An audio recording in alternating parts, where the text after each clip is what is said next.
Sebelumnya, kita harus mengetahui pengertian dari otot. Apa sih yang dimaksud dengan otot? Menurut Gutten dan Hall 2016, otot adalah jaringan yang memiliki kemampuan khusus untuk berkontraksi dan menghasilkan gaya yang dapat menggerakkan bagian tubuh atau menimbulkan perubahan bentuk organ. Otot terbagi atas 3 jenis. Yang pertama ada otot rangka atau otot lurik, yang kedua ada otot polos, dan yang ketiga ada otot jantung. Otot rangka atau otot lurik sendiri berfungsi untuk menghasilkan gerakan secara disengaja, seperti mengangkat tangan, menggenggam, berjalan, berlari, dan juga mengunyah. Selain itu, otot rangka berfungsi sebagai penopang atau pembentuk postur tubuh dan juga melindungi organ-organ vital yang ada di dalam tubuh kita. Yang kedua ada otot polos. Otot polos ini bekerja secara tidak sadar. Otot polos terdapat di saluran pencernaan, saluran peredaran darah, dan juga pada saluran pernafasan. Selanjutnya ada otot jantung. Otot jantung ini juga bekerja secara tidak sadar yang berfungsi untuk memompa darah yang kaya akan oksigen ke seluruh tubuh, mengatur sirkulasi darah, dan juga mengendalikan detak jantung. Ketika kita bergerak seperti berlari, berjalan, dan mengangkat beban, kita menggunakan otot. Otot bekerja secara kontraksi dan relaksasi. Kontraksi otot adalah proses di mana otot memendek atau menegang akibat adanya stimulus dari sistem saraf. Sedangkan relaksasi otot adalah kondisi di mana otot kembali ke ukuran dan ketegangan normal setelah terjadinya kontraksi otot. Contohnya seperti pada saat kita menekuk siku.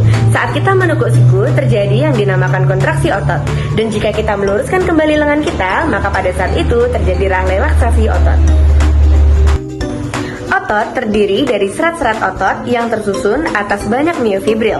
Miofibril mengandung unit kontraktil yang disebut dengan sarkomer, yang di dalamnya mengandung 2 filamen, yaitu filamen tebal dan filamen tipis.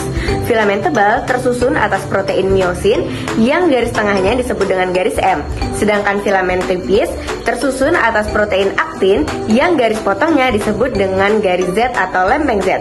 Nah, kedua filamen ini berfungsi penting dalam proses kontraksi dan relaksasi otot. Mekanisme kontraksi otot diawali dengan rangsangan yang dibawa oleh sel saraf atau neuron. Rangsangan ini menyebabkan potensial aksi pada saraf otot dan membuat ion kalsium masuk ke dalam miofibril. Di dalam miofibril, aktin dan miosin tidak dalam keadaan terikat karena troponin akan mengunci tropomiosin sehingga daerah aktif akan tertutup atau terhalang. Nah, keadaan inilah yang disebut dengan keadaan relaksasi, keadaan di mana sarkomer tidak melakukan pemendekan. Ketika ion kalsium yang masuk berikatan dengan aktin, troponin akan merubah bentuk tropomiosin sehingga membuka daerah aktif dan mengakibatkan aktin dapat terikat dengan miosin. Lalu, ATP akan berikatan dengan kepala miosin dan kemudian kepala tersebut akan berputar, sehingga aktin dapat bergerak menuju pusat sarkomer atau garis M. Lalu, ATP akan dipecah menjadi ADP dan P. Setelah itu, ATP yang baru akan kembali berikatan dengan kepala miosin, yang menyebabkan kepala miosin kembali menarik aktin ke pusat sarkomer atau garis M. Nah, pada saat ini, sarkomer akan memendek. Nah, proses inilah yang disebut dengan proses kontraksi otot. Selanjutnya, saya akan menjelaskan mengenai mekanisme relaksasi otot. Relaksasi otot terjadi setelah kontraksi selesai. Ion kalsium yang tadinya dilepaskan untuk memicu terjadinya kontraksi otot dilepaskan kembali ke retikurum sarkoplasma. Hal ini menyebabkan terjadinya penurunan konsentrasi ion kalsium pada sitoplasma otot. Nah, ion kalsium tidak lagi menempel pada troponin.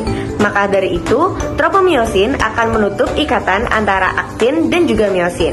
Apabila ikatan antara aktin dan miosin tertutup, maka tidak ada lagi tarikan.